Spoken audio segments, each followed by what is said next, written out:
그 2001년도부터 아마 뭐 관심이 있으신 분들은 아실 거예요. 교수신문에서 전국 교수들이 선정한 사자성어를 쭉 발표해 왔거든요. 교수들이 선정한 2021년도 사자성어가 혹시 뭔지 아십니까? 별로 관심이 없으신 거예요. 묘서동처. 묘서동처란 말이 무슨 말이냐? 고양이와 쥐가 한 곳에 있다는 거예요. 이 쥐를 잡아야 될 고양이가 쥐를 잡지 않고 쥐와 함께 한패가 된 것을 비꼬는 그런 말이 묘서동처입니다. 예를 들면 법을 집행하는 사정기관이 범죄자와 한패가 돼가지고 사적 이익을 챙기는 이런 형태인 것이죠. 사실 이 단어를 딱 들으면 아마 지난 1년 동안 우리 사회에서 있었던 비슷한 사건들을 금방 떠오를 것입니다. 올 한 해 우리나라의 모습이 그랬다는 것입니다. 그런데 지난 20년 동안 교수신문에서 발표한 사자성어를 보니까 모두가 다 부정적인 뜻을 담고 있는 그런 단어들이었습니다. 이것은 우리 사회에 부정적인 것들이 그만큼 많다는 그런 뜻이 아니겠습니까? 교회와 성도도 여기서 결코 자유롭지 못하다고 저는 생각합니다. 알고 보면 이 때문에 우리 주님께서 사람의 몸을 입고 이 땅에 오신 것입니다. 그리고 주님의 성탄이 인류의 소망이 되는 것도 바로 이 때문입니다. 그래서 어두운 세상에 빛이 되고 썩어 빠진 세상에 소금이 되신 것입니다. 우리가 여전히 주님의 다시 오심을 기다리는 이유 역시 바로 이 때문이에요.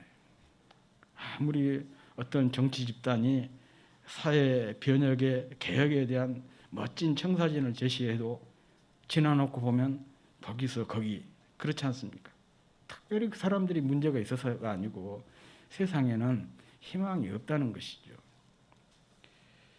주님이 다시 오셔야 이 묘소 동처의 세상이 끝장이 나고 새로운 세상이 열리기 때문입니다.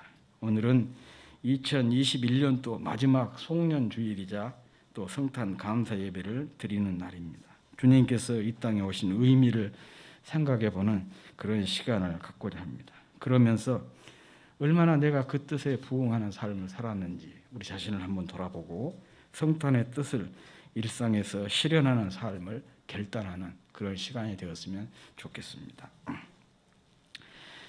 우리 주님의 탄생은 갑작스러운 사건이 아니고 오래전부터 예고된 사건이었습니다. 본문 또한 그 중에 하나인데 오늘 본문은 주님이 오시기 700여 년 전에 기록된 내용입니다. 오늘 본문 말씀을 다 같이 한번 읽어보겠습니다. 시작. 그날에 이새의 뿌리에서 한 싹이 나며 만민의 기치로 설 것이요 열방이 그에게로 돌아오리니 그가 거한 곳이 영화로우리라. 이 본문 말씀은 메시아이신 우리 예수님의 탄생과 관련된 예언의 말씀이에요. 이 말씀 속에는 세 가지 의미가 포함이 되어 있습니다.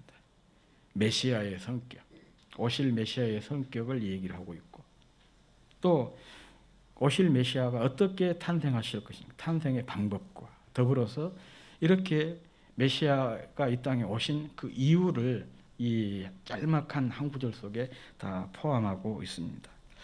먼저 주님께서 이새의 뿌리에서 나신다 그렇게 말씀을 하고 있죠. 이 이새는 누구냐? 우리가 잘 아는 대로 다윗의 아버지죠. 다윗의 아버지 이름이 바로 이새였습니다.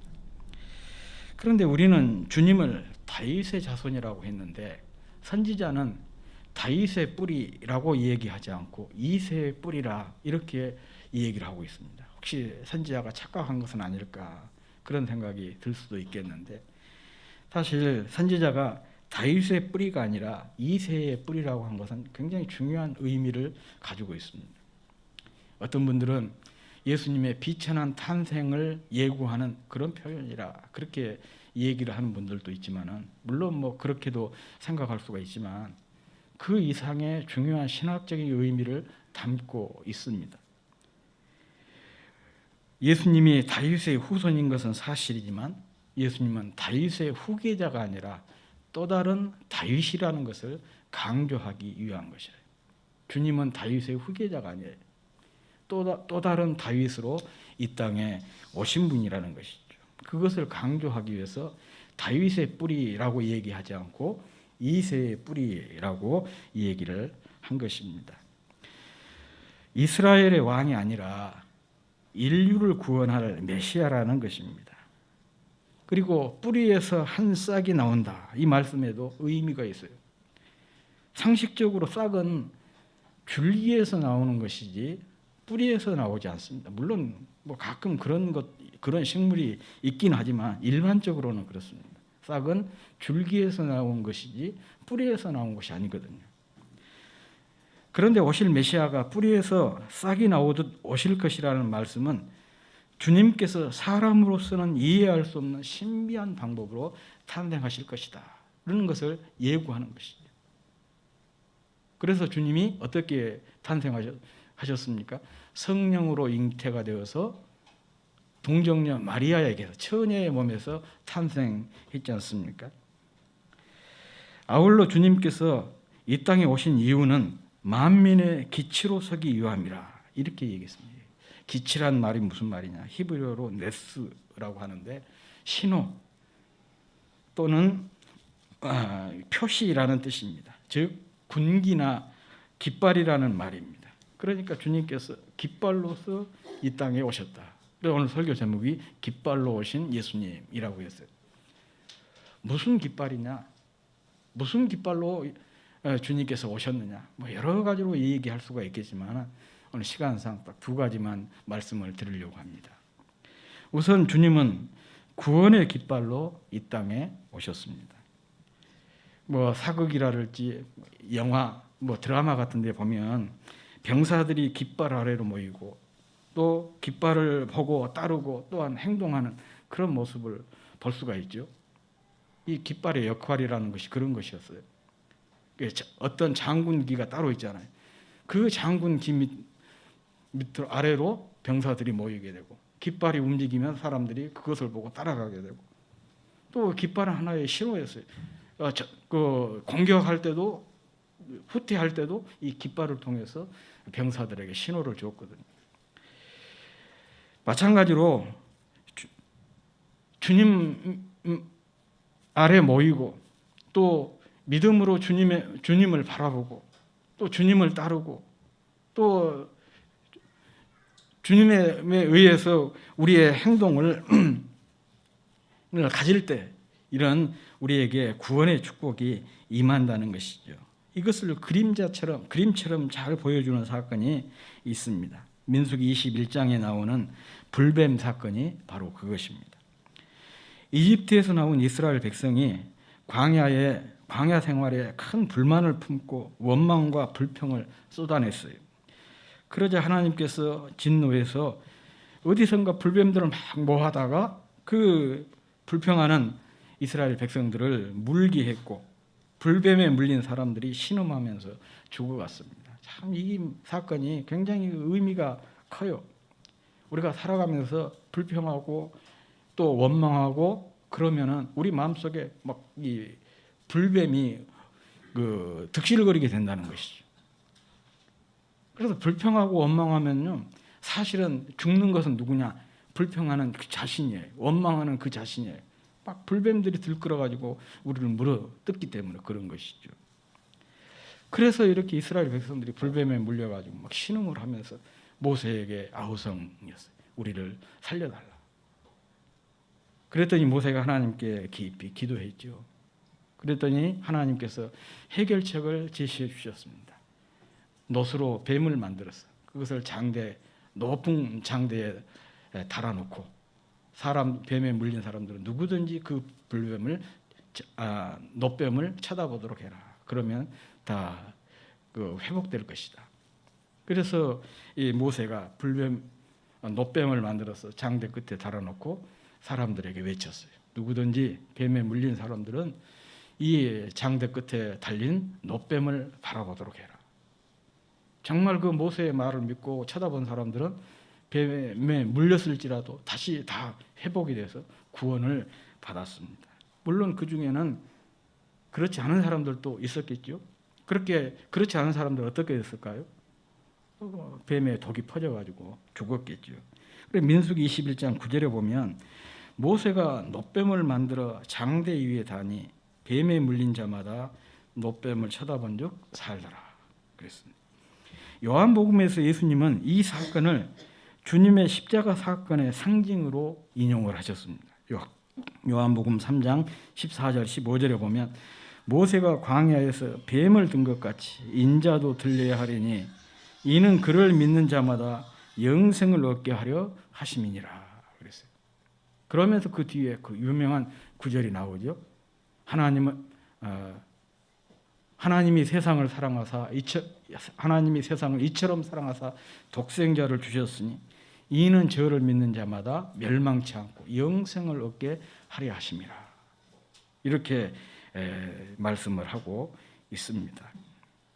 그렇습니다. 인류는 사단이라는 불뱀에 물려서 죄라는 독에 중독이 되어 죽어가고 있는 존재들인 것입니다. 이 세상을 슬픔으로 주름지게 한 것이 무엇인지 아십니까? 그게 바로 죄예요. 누구 때문이 아니고 죄 때문에 그런 것입니다. 죄는 모든 묘지를 가져왔고 모든 병원을 필요하게 했고 모든 감옥, 모든 정신병원, 모든 빈민가를 세웠습니다. 이 죄가 없었더라면 우리는 군대를 해산하고 경찰력을 해체하고 감옥을 헐고 입법자를 해고하고 문을 닫지 않고도 살 수 있었을 거예요. 더 이상 질병의 고통, 사망의 고통을 겪지 않아도 되었을 것입니다. 그런데 죄 때문에 이 모든 불행이 한꺼번에 우리에게 몰아닥친 것입니다. 그래서 주님께서 구원의 깃발로 오셨고 죄로 인해 파괴된 자취들을 바라보시면서 슬피 우셨던 것입니다. 그러므로 누구든지 구원의 깃발이신 주님을 믿음으로 바라보면 구원을 받게 됩니다. 죄로 말미암아 영원히 죽을 인생이 영원한 생명을 얻습니다. 지옥 형벌을 받지 않고 천국에 들어가게 되는 것입니다.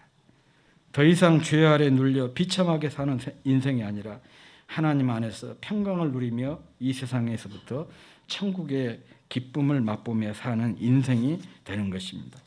바로 이 놀라운 선물을 우리에게 주신 날이 바로 성탄절이에요. 제가 지난 성탄절에도 그런 말씀을 드렸어요.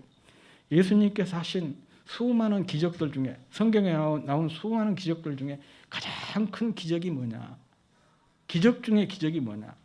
그렇게 물어보면 사람들은 부활 그렇게 얘기를 하지만 부활이 아니라 성탄이에요. 성탄절이에요. 이것이 기적 중에 가장 큰 기적이에요. 하나님이 사람이 되신 것이잖아요. 이게 있을 수 없는 사건이거든요.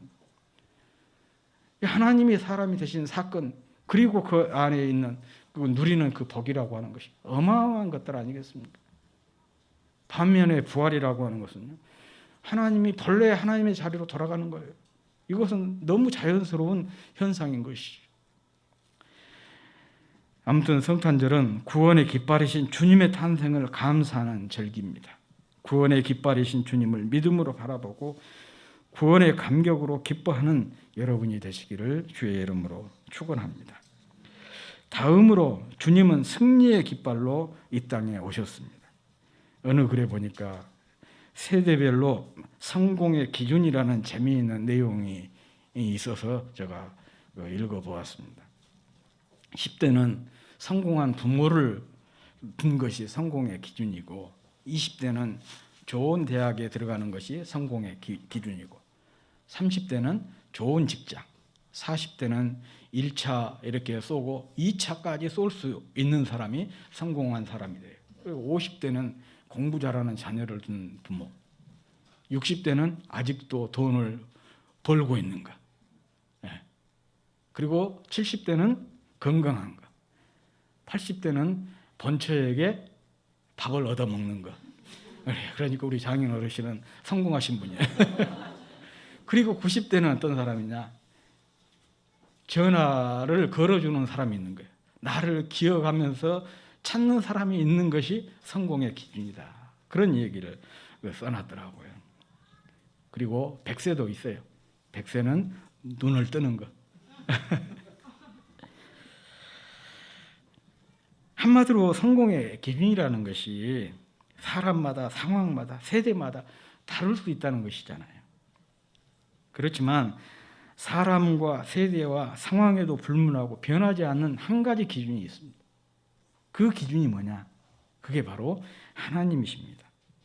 하나님은 유일한 성공의 기준이자 특히 승리의 기준이십니다. 이집트를 탈출한 이스라엘이 광야에서 처음으로 전쟁을 경험한 사건이 출애굽기 17장에 기록이 되어 있습니다. 사막의 사냥꾼이라고 불리는 아말렉과의 전쟁이 바로 그것입니다. 당시 이스라엘은 우리가 잘 아는 대로 430년 동안 이집트에서 종살이만 했어요. 그렇게 종살이만 하다 보니까 한 번도 전쟁을 경험한 적이 없습니다. 게다가 이집트를 나와서 지금 광야를 건너고 있는 중이라 군대를 조직해서 그들을 훈련을 시킨다거나 무기를 갖출 수 있는 시간도 없었습니다. 그런 그들이 그 전쟁에서 기적같이 승리를 거두게 된 것입니다. 그것은 전적인 하나님의 개입에 의한 기적이었습니다. 그때 모세가 이 전쟁의 승리를 기념하기 위해서 그곳에 제단을 쌓고 그 제단 이름을 이렇게 붙였어요. 여호와 니시. 잘 아시죠? 여호와 니시. 이 여호와 니시란 뜻은 뭐냐? 하나님은 나의 깃발이라. 그런 뜻입니다.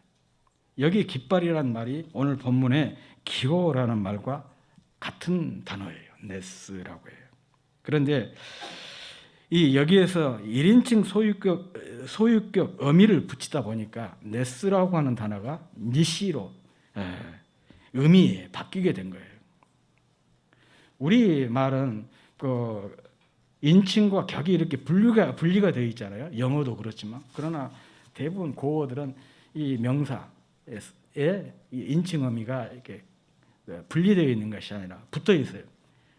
붙어가지고 그 인칭 어미가 붙게 되면은 발음이 음이 달라지게 됩니다. 그러니까 네스라고 하는 명사에 1인칭 소유격 어미가 붙으니까 이게 음이 니시로 바뀌게 된 것이죠. 그러므로 이 말씀은 하나님은 나에게 승리를 주시는 분이시다. 혹은 하나님은 나로 승리하게 하시는 분이시다. 이게 바로 여호와 니시의 뜻입니다. 그러니 승리하는 인생이 되려면 어떻게 해야 되느냐? 하나님의 깃발 아래로 모이는 것이고 그 깃발과 함께 나아가는 것이고 그 깃발 아래에서 싸우는 것이고 그 깃발을 바라보는 것입니다. 이후 가나안 정복까지 이스라엘 역사가 이것을 잘 보여줍니다. 그런데 왜 이스라엘이 망하게 되었느냐? 이 하나님의 깃발 아래 그들이 모이지 않았기 때문에, 그 깃발을 따르지 않았기 때문에, 그 깃발을 버렸기 때문에 결국 북조 이스라엘은 아수르에게 망하고 남조 유다는 바벨론에게 망하게 된 것입니다. 우리에게 승리를 주시기 위해 승리를 위한 나의 깃발로 오신 분이 누구냐? 바로 예수님이십니다. 주님은 우리에게 성공한 인생을 보장하기 위해서 승리의 깃발로 오셨습니다. 요한은 주님께서 이 땅에 오신 이유를 이렇게 밝히고 있습니다. 하나님의 아들이 나타난 것은 마귀의 일을 멸하려 하심이라. 마귀의 일을 멸하고 우리에게 승리를 주시기 위해서 주님께서 이 땅에 오셨다는 뜻입니다. 우리의 싸움은 혈과 육이 아닙니다. 이것은 어디까지나 현상에 불과한 것입니다. 본질은 따로 있습니다. 본질이 뭐냐? 어둠의 세상 주관자들과 하늘에 있는 악한 영들입니다. 그러니까 우리의 최고, 최후의 적이 누구냐? 사단이라는 것입니다. 그런데 주님께서 이 사단의 권세를 무너뜨리기 위해서 오셨다는 것입니다. 그 상징이 곧 십자가이고 이에 대한 보증이 주님의 부활이에요. 십자가는 구원의 상징인 동시에 승리의 상징입니다. 뿐만 아니라 또 십자가는 치유의 상징이고 회복의 상징이고 평화의 상징인 것입니다. 그래서 대림절의 의미가 여러 가지잖아요. 기쁨도 있고 소망도 있고 평화도 있고 사랑도 있고 그러잖아요. 이 모든 것이 주님 깃발로 오신 주님의 의미가 이렇게 다양하다는 뜻인 것이죠. 십자가의 의미가 이렇게 다양한 뜻을 우리에게 주고 있다는 것을 보여주고 있는 것입니다. 물론 우리는 믿어서 천국 백성이 되었지만 대적 마귀가 우는 사자처럼 두루 다니면서 삼킬 자를 찾는 세상에 아직도 살고 있습니다. 때문에 사단의 공격을 받기도 하고 또 죄의 유혹도 받게 되는 것입니다. 이것이 이 세상을 살고 있는 성도의 현실입니다. 그러므로 이런 세상에서 승리를 보장받을 수 있는 길이 있다면 그것은 바로 승리의 깃발인 십자가를 바라보는 것입니다. 누구든지 십자가 아래 모이고 믿음으로 십자가를 바라보면 구원의 복과 더불어서 승리의 복을 경험할 수가 있습니다. 뿐만 아니라 치유와 회복의 복, 평화의 복도 누리게 되는 것입니다. 요한복음 4장에 주님의 소원이 나옵니다. 혹시 여러분 주님의 소원이 무엇인지 아십니까? 요한복음 4장에 나온 표현대로 주님의 소원은 이 땅에서 하나님의 뜻을 실현하는 것이었습니다. 그렇다면 주님께서 그토록 실현하고자 했던 하나님의 뜻이 무엇일까? 그것이 바로 복음 전도예요. 요한복음 4장 35절에서 38절을 읽어보면 하나님의 뜻이 무엇이고 신지를 알 수가 있고 또 그것이 바로 주님의 소원이라는 것을 알 수가 있습니다. 그래서 주님은 이 복음 전도를 유언으로까지 남기셨어요. 너희는 가서 모든 족속으로 제자를 삼아 아들과 아버지와 성령의 이름으로 세례를 주고 내가 너희에게 분부한 모든 것을 가르쳐 지키게 하라. 이게 주님의 유언 명령이잖아요. 그 유언 명령의 핵심이 뭐냐? 이 선교 명령이에요. 전도 명령인 것입니다. 그렇지만 바울의 말처럼 대개의 성도는 이런 주님의 소원에 무관심하고 무감각하다는 것을 알 수가 있습니다.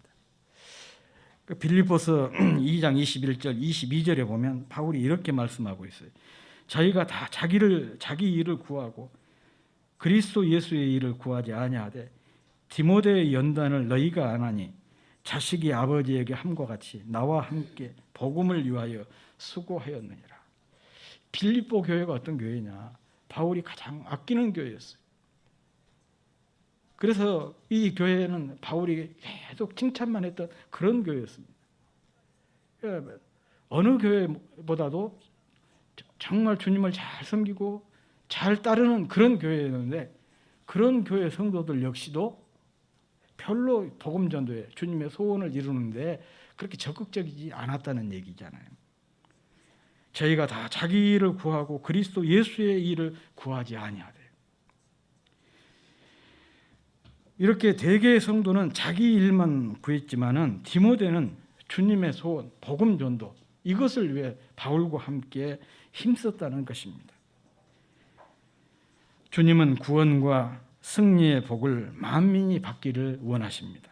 성도는 이와 같은 주님의 소원을 바울과 디모데처럼 이루어드리는 사람, 그가 바로 성도인 것입니다. 오늘 본문의 형식으로 표현을 하자면 성도는 어떤 사람이냐? 주님의 깃발을 든 사람이라는 거예요. 기수라는 것입니다. 구원의 깃발, 승리의 깃발을 들고 따르는 기수가 바로 성도라는 그런 뜻입니다. 주님은 우리를 통해서 이런 깃발이 우리 주변 곳곳에 꽂히기를 소원하고 계십니다. 그래서 주님은 우리의 가정, 우리 일터, 우리가 사는 곳, 온 세상이 구원의 깃발, 승리의 깃발은 물론 치유와 회복의 깃발, 평화의 깃발이 펄럭이기를 소원하고 계십니다. 성탄절은 이런 깃발로 오신 주님을 환영하고 감사하는 날이면서 그 주님의 소원대로 기수의 사명을 다짐하는 날이 바로 성탄절인 것입니다. 한번 우리의 삶을 진지하게 돌아보면서 지난 날 뭐 멀리까지 갈 것도 없이 2021년 지난 한 해 동안 내 삶이 주님의 깃발을 든 기수로서의 그 사명을 잘 했는지 한번 돌아보는 시간을 가졌으면 좋겠습니다. 아울러서 주변의 모든 사람을 주님의 깃발 아래로 모으고 바라보게 하고 따르도록 주님의 깃발을 높이 들고 따르는 우리 모든 성도가 될 수 있기를, 또 그런 삶을 살기로 다짐하는 우리 모두가 되었으면 좋겠습니다.